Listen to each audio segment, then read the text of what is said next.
I have spent decades navigating the turbulent, often opaque world of finance, watching cycles of boom and bust erode the hard-earned savings of countless individuals who sincerely believed they were doing everything right. They followed the conventional advice, diversified their holdings, maintained liquid savings, and embraced the long-term buy-and-hold philosophy dictated by the establishment. Yet, despite their prudence, many find themselves perpetually treading water, their financial security dissolving year after year, not in a sudden cataclysm, but in a slow, insidious process of monetary decay. This is the reality we must confront today, because we are currently deep within a financial construct that is fundamentally rigged against the diligent saver and the careful investor. This construct, driven by central bank policy and sovereign debt saturation, hides a colossal and deeply pervasive danger. The warning I am compelled to share today comes directly from the mouth of one of the most astute and perhaps most contrarian financial minds of our era, Sprott. He has spent his career identifying structural weaknesses in the global financial system that are invisible to the mainstream observer, those weaknesses that are deliberately obscured by the noise of daily market fluctuations.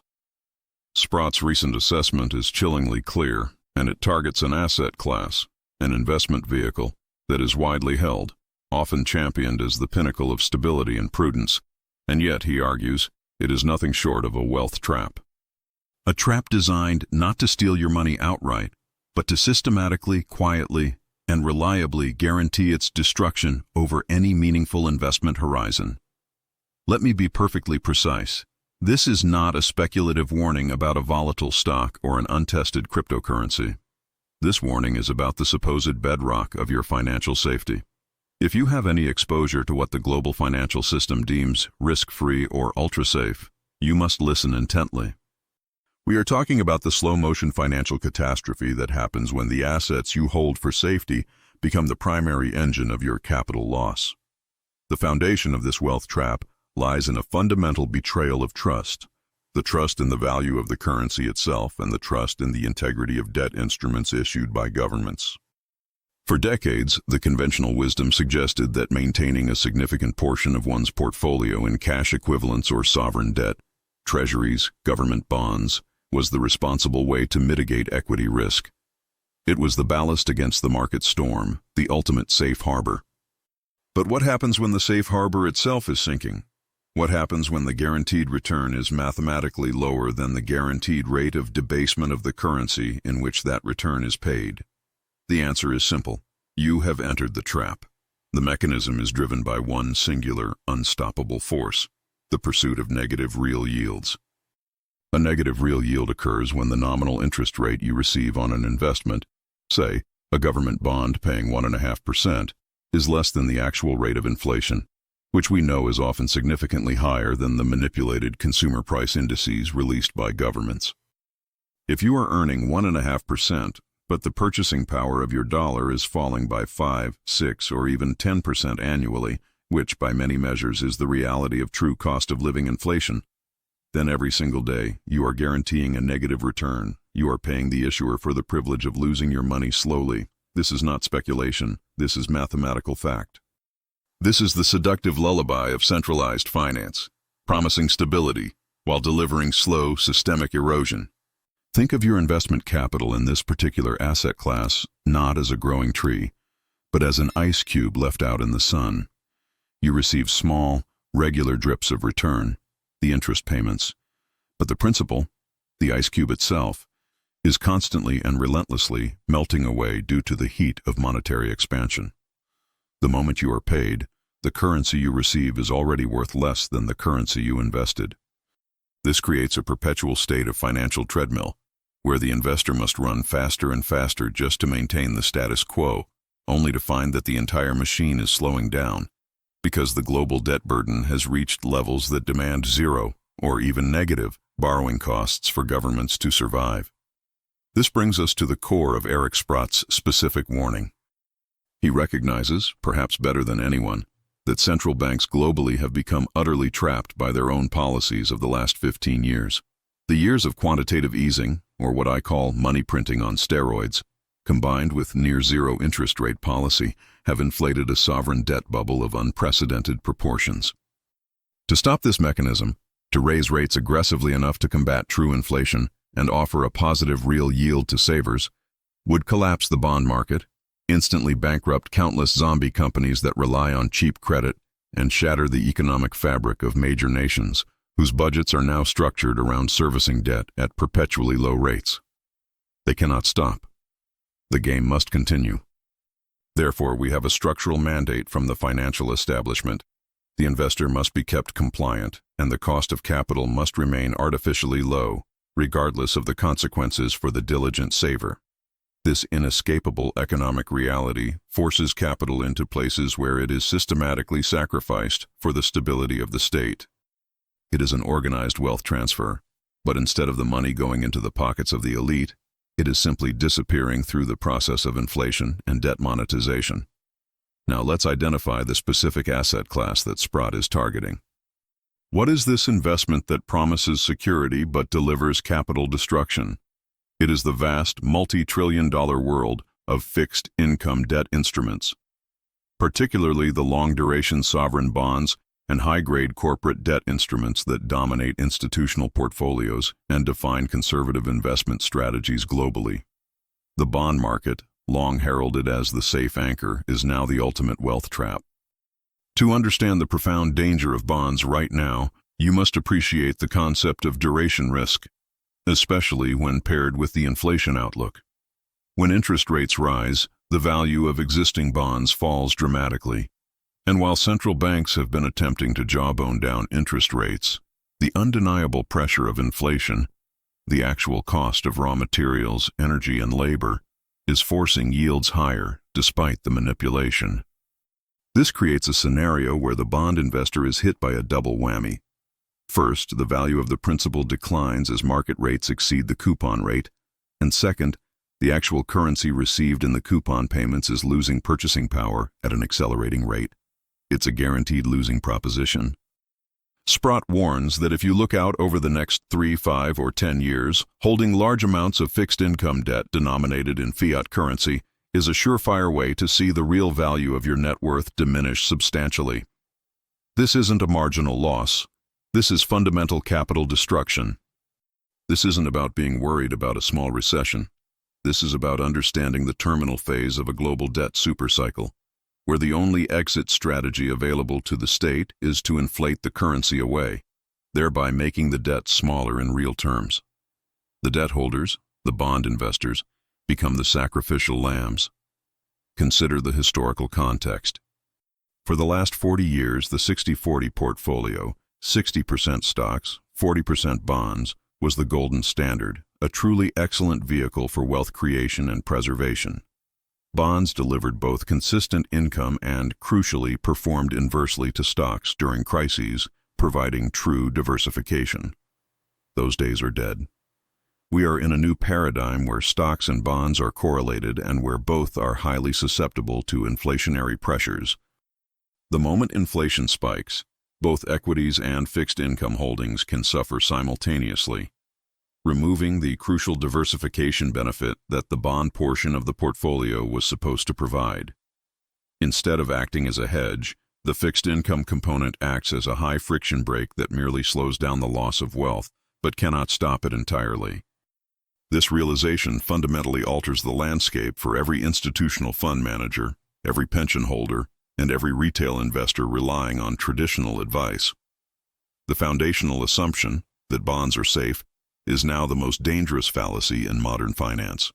The sheer scale of the global bond market, estimated in the tens of trillions of dollars, ensures that when this trap springs fully, the consequences will ripple through every corner of the economy.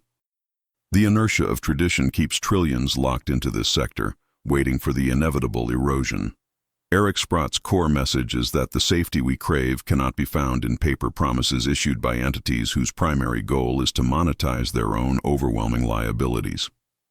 He is sounding the alarm on an entire asset class that is mathematically incapable of fulfilling its mandate as a store of value. It is a slow, steady, and pervasive drain on global wealth. The wealth trap is set.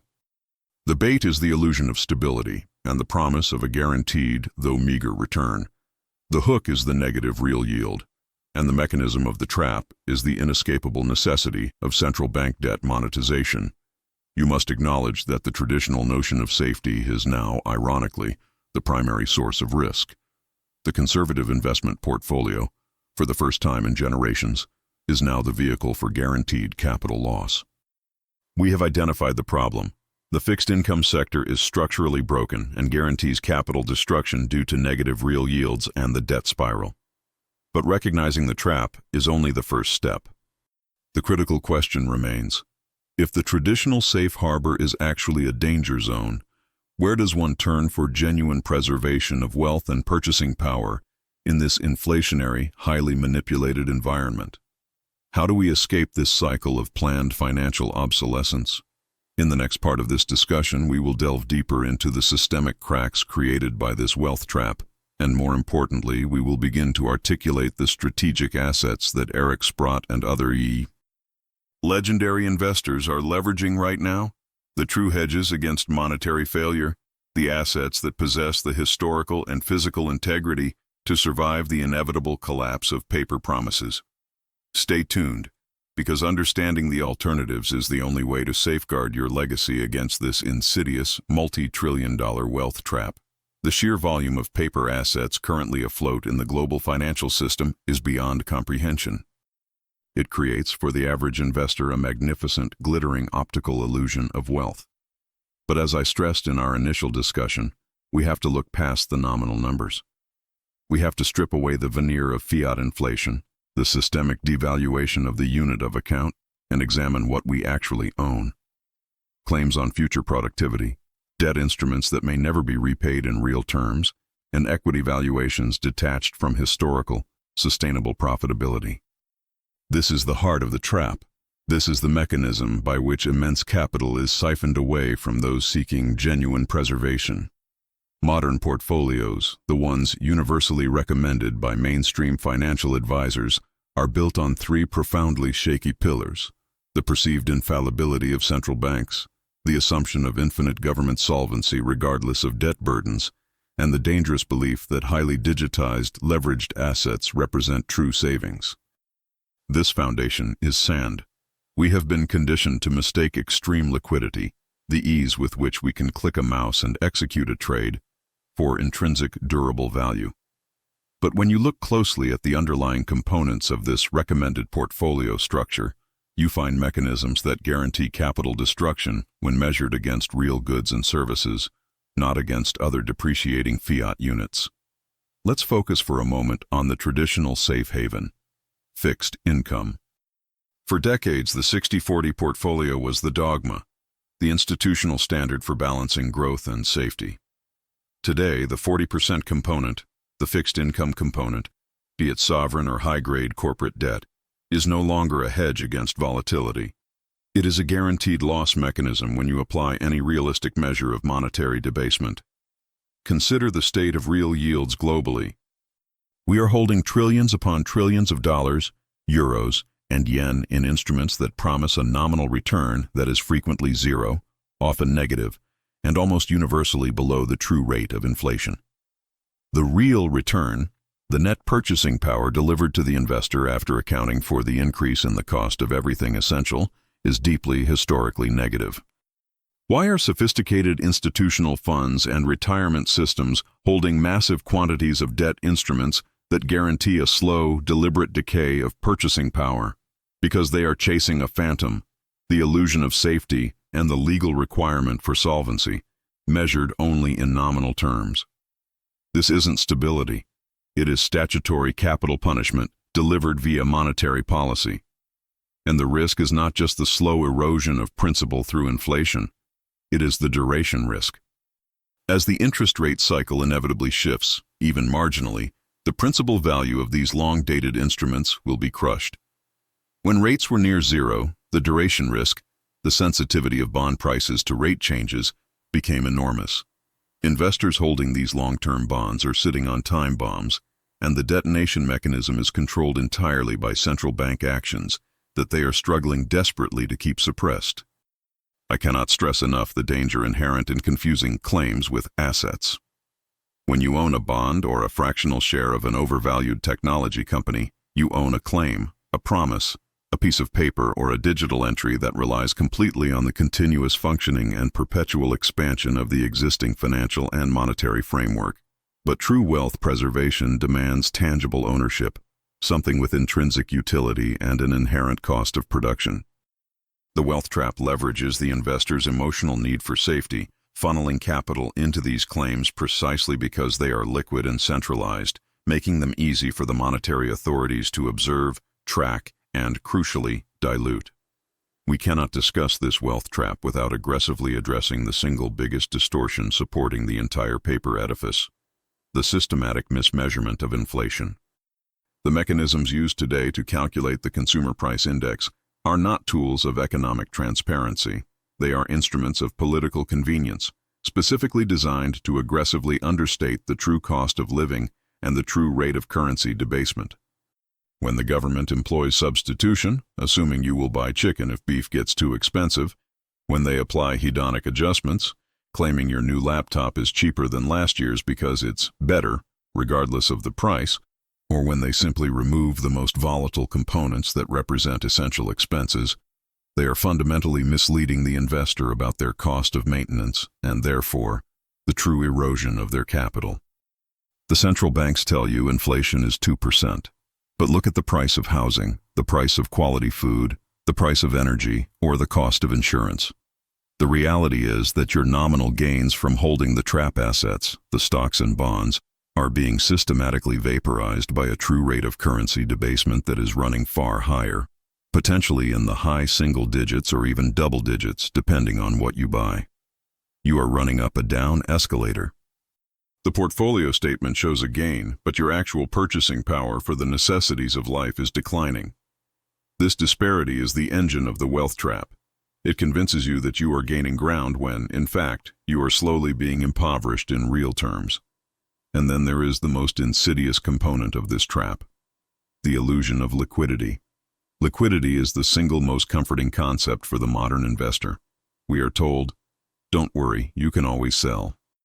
Yeah, but this entire system, the trillions in ETFs, the trillions in leveraged mutual funds, the multi-trillion-dollar derivatives complex, relies on the critical assumption that only a small percentage of participants will ever try to exit simultaneously. Consider the sheer scale. Go look at the size of the global equity market, the sovereign debt market, and the massive off-balance sheet derivatives world built upon them. Now ask yourself this simple, critical question. If just 5%, a mere 5%, of major institutional holders, pension funds, or high-net-worth individuals decide they have lost faith and need to move their capital out of these highly priced paper claims and into something tangible, something that is not simultaneously being printed into oblivion, who is the marginal buyer? The truth, the terrifying truth, is that there is no marginal buyer strong enough to absorb that volume. Without a catastrophic price collapse, the market is liquid only until you desperately need it to be liquid. The perceived depth of the order book is a myth sustained by quiet, continuous central bank manipulation and the confidence game of perpetual expansion. When the rush for the exits begins, and it will begin when faith in the monetary system cracks under the weight of excessive debt and inflation, the bid side of the order book will simply evaporate. We will not see a slow, orderly retreat. We will see what I call a liquidity air gap. Prices will gap down dramatically as sellers realize they are offering assets that have no natural solvent buyer at the previously reported price. The very characteristic that made these assets attractive, their ease of sale, will become their greatest vulnerability. This is fundamentally different from assets that are inherently finite. What is the defining difference between these digital entries in your brokerage account, these infinite claims, and an asset mined from the earth? Scarcity. One is constrained only by the political will of central planners and the speed of the printing press. It is infinitely reproducible. The other is constrained by geology, energy costs, and the harsh realities of extraction. The trap asset is infinite, infinitely leveraged, and completely reliant on continuous debt issuance to maintain its nominal value. Real wealth, true wealth, is defined by its finite nature, its inability to be conjured out of thin air by a committee. We are watching a slow-motion transfer of wealth, where assets deemed safe by institutional mandate are serving as the vehicle for capital transfer.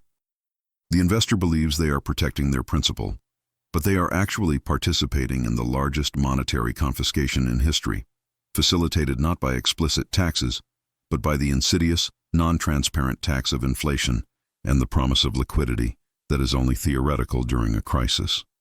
The structural integrity of this debt-fueled tower is compromised. The foundation has been weakened by decades of artificially suppressed interest rates, resulting in capital misallocation on a scale we have never seen. The trap is set, and the bait, the promise of nominal safety and yield, has been taken by the vast majority of participants. We must move beyond speculation. The game of picking the fastest horse in the fiat race is irrelevant if the entire track is collapsing. Our focus must shift entirely from achieving higher nominal gains to achieving absolute preservation of purchasing power. We must exit the realm of infinite, leveraged paper claims and re-enter the realm of true, measurable, tangible assets. Assets that cannot be printed, leveraged, or digitally wiped away with a change in central bank policy. The necessity now is to understand the crucial steps required to transition out of this wealth trap before the inevitable structural collapse of confidence in the underlying monetary system occurs. We have detailed the why and the how of the trap itself, but the critical question remains: what specific, actionable steps must be taken immediately to ensure your capital survives this final stage of monetary experimentation? I urge you to prepare for our final discussion, where we will definitively reveal the exit strategy and the specific assets I believe are essential for true wealth preservation in this volatile environment. Do not mistake delay for safety. The time for preparation is rapidly closing. This is it. We have walked through the mechanics of the inevitable collapse, the sovereign debt burdens that defy arithmetic, and the psychological warfare waged by central planners to keep us complacent. We have established that the fundamental assumption upon which 99% of modern portfolios are built, the stability of fiat currency and the guaranteed liquidity of government paper, is a dangerous, toxic fiction. But understanding the trap is only half the battle. Surviving it requires immediate, decisive action, and that action must be predicated on recognizing the profound truth that we are no longer dealing with a cycle. We are dealing with the mathematical certainty of systemic failure. The hour is late. If you are still holding the bulk of your assets in instruments reliant on the ongoing solvency of highly leveraged institutions or the willingness of governments to honor their debts without massively debasing the currency, you are standing directly in the crosshairs of the greatest wealth transfer event in history. This isn't merely a bear market. This is a paradigm shift. The conventional wisdom that preached diversification across stocks and bonds, the tired old 60-40 model, has been rendered completely obsolete. Why? Because when central banks are forced to inflate away debt, which is precisely the only remaining policy tool they possess, they simultaneously destroy the value of both sides of that equation. They are collapsing the purchasing power of the dollar, yen, and euro, and they are rigging the interest rates on bonds to ensure that the debt service remains superficially manageable, turning those bonds into guaranteed wealth incinerators for anyone seeking real inflation-adjusted returns. The fundamental deception that Eric Sprott has warned us about for decades, the trap that is now primed to spring shut, is the perceived safety of liquidity. Everyone is chasing the illusion of instantaneous access to cash, whether that is through brokerage accounts, short-term treasuries, or bank deposits. Yet, in a genuine systemic crisis, the kind driven not by a momentary recession but by a currency collapse, liquidity is the first thing that vanishes, and when it returns, it does so in nominal terms. But the real purchasing power has been surgically extracted. Think about this deeply. When fear grips the market, everyone rushes for the exit simultaneously. The systems freeze. Clearing mechanisms fail. The money you think you have in the bank or the brokerage firm is merely a digital ledger entry, a counterparty promise, and that promise is only as good as the system's ability to function flawlessly. When the music stops, who holds the ultimate risk? You do. This brings us to the apex of the conflict, The great unveiling of the trap itself. It is the counterparty risk inherent in every paper asset that is not tethered to a physical reality. The wealth trap is the belief that the dollar, the instrument of debt and the unit of account for that crushing global debt pile, can survive the inevitable deleveraging. It cannot. The only path forward for the monetary authorities is to accelerate the printing presses, to weaponize inflation, pushing M2 supply into the stratosphere and rapidly increasing the velocity of money as people realize holding cash is economic suicide. Now let us close the loop we opened earlier. What is the one asset class that offers absolute zero counterparty risk? What holds value outside of the banking ledger, outside of the jurisdiction of desperate central banks, and has served as the ultimate store of value for 5,000 years? The answer is brutally simple, yet politically incorrect. Physical precious metals. But merely saying gold and silver is insufficient. We must be granular. We must understand the asymmetry of the current moment. Gold is the non-negotiable insurance policy. It protects you from the absolute annihilation of currency value. Gold is money. But silver, my friends, silver is the wealth generator in this specific environment, and it is the key escape hatch from the trap. Here is the crucial difference, the escalating progression that puts silver in a league of its own right now. First, the gold-to-silver ratio remains historically distorted. While it fluctuates, decades of suppression have kept silver cheap relative to gold, often trading at ratios far above its historical mining production ratio. This gap represents latent energy ready to snap back into historical alignment, offering explosive leverage relative to gold once the metal price suppression mechanisms finally break. Second, and perhaps more importantly, is the industrial demand side. We are transitioning into a globally mandated green economy. Silver is indispensable, not just useful, but indispensable, for solar power generation, electric vehicle batteries, and high-tech electronics. Unlike gold, which is predominantly held as monetary ballast, roughly 50% of annual silver production is consumed by industry and destroyed, meaning it is not easily recycled back into the market. This creates persistent structural deficits in the physical supply side, deficits that are now accelerating rapidly. The market has been blinded by the paper silver trading on the COMEX, where fractional reserve trading is used to mask the true physical tightness. But as the BRICS nations move toward asset-backed currencies, as institutions and high-net-worth individuals recognize the supply constraints, the paper facade is going to shatter. The price discovery mechanism will shift dramatically from the paper market back to the physical delivery market. When this seismic shift occurs, the repricing of silver will not be linear, it will be vertical. It is the ultimate asymmetrical trade. It is the investment that offers 10 times the upside for the same amount of capital risk compared to other mainstream assets, precisely because it is the most manipulated, overlooked, and indispensable commodity on Earth. Let me re-engage you with the core warning, slightly refined for this climactic moment. If your supposed wealth is merely an entry in a digital ledger or a certificate printed on paper, you do not control it. You are reliant on intermediaries who are themselves insolvent. Control is physical ownership.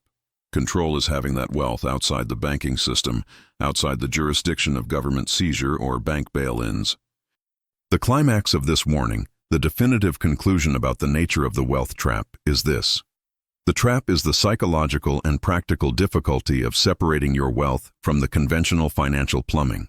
People fear the physical inconvenience of metals far more than they fear the existential risk of currency failure. They worry about storage, insurance, and mobility, allowing these minor logistical anxieties to prevent them from executing the necessary move toward true financial sovereignty. This is the greatest victory of the central planners, convincing the populace that the inconvenience of safety outweighs the convenience of guaranteed ruin. But the real crisis, the moment the trap springs, will be the freezing of the banking system.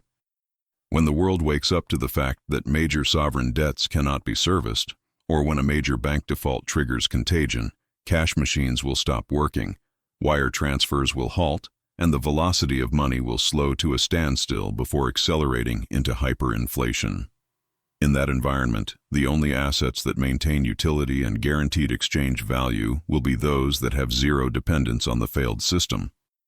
Physical silver and gold become the ultimate form of localized liquidity and undeniable non-fiat money. This isn't about making a small allocation. This is about restructuring the foundation of your financial life based on the reality of $34 trillion in U.S. national debt and an astronomical global debt load that can only be resolved through systematic default via currency debasement. Your priority must shift from chasing nominal returns to preserving real purchasing power. The great revelation is that escaping the trap means mandatory, non-negotiable physical withdrawal. It means stepping outside the system's gravitational pull. For the final time, I implore you to understand the profound implications of fractional reserve banking in the context of hyperinflationary pressure. If only 1% of the market decides to take physical delivery of their paper metals or withdraw their cash from the banks, the entire system instantly locks up. You need to be in that 1% who already holds the asset, who already has the wealth stored securely and privately. We close all loops now with the clear, unvarnished conclusion. The wealth trap is the dollar itself, disguised as stability. The escape vehicle is physical silver, disguised as an industrial commodity. Your path forward must prioritize 3 actions above all others, actions that secure your wealth and guarantee your future prosperity, independent of the government's solvency. First, secure your foundation with physical gold. This is your generational money, your ultimate defense against absolute monetary breakdown. Second, aggressively accumulate physical silver. This is the mechanism for exponential asymmetric wealth creation during the necessary repricing phase. Recognize that the mining stocks, particularly the high-quality, unhedged silver producers, offer an additional layer of leverage. They are businesses selling the most undervalued asset in the world today. When the price of silver doubles, the profits of a low-cost miner might quadruple or quintuple. Focus on companies with strong management, high-grade deposits, and production growth potential. They are the ultimate beneficiaries of the systemic failure we are describing. Third, maintain absolute privacy and control over your holdings. Storage must be segregated, insured, and outside the conventional financial centers. Do not confuse a gold ETF or a custodial arrangement with physical ownership. You need the metal in your hand, or at a vault you wholly control. The opportunity before us is not about getting rich slowly. It is about protecting what you have already earned and positioning yourself for the inevitable transfer of wealth from those who stayed in the paper system to those who understood the immutable laws of sound money. We have reached the point of no return. You are now armed with the clarity and the specific knowledge required to exit the trap. The time for deliberation is over. The time for acquisition is now. Do not delay, because once the crisis fully manifests, the window to acquire these assets at anything near current, suppressed prices will be sealed shut forever. Execute your plan today. Your financial future and the security of your family depends entirely upon it.